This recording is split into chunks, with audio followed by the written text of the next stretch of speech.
If your laptop battery is draining fast on Windows 11, you don't need a new battery yet.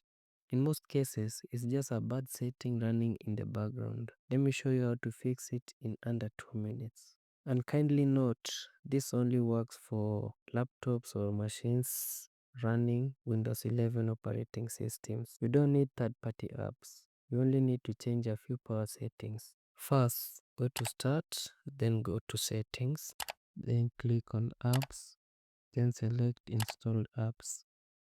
From here, you will see all the apps listed. You'll have to uninstall apps that you don't use. Some apps run background services that secretly drain your battery. Go back to System, then scroll down to Power and Battery.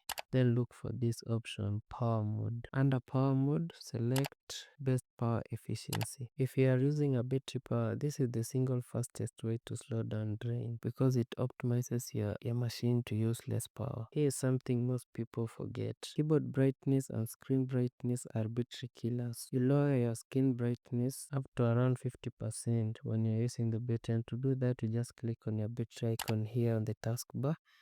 Then you lower it according to your preference and visibility. If your battery is still draining fast, you may want to check your battery health report. I explained how to do that in my previous video. If this helped, subscribe for more Windows 11 tech tips. See you in the next video.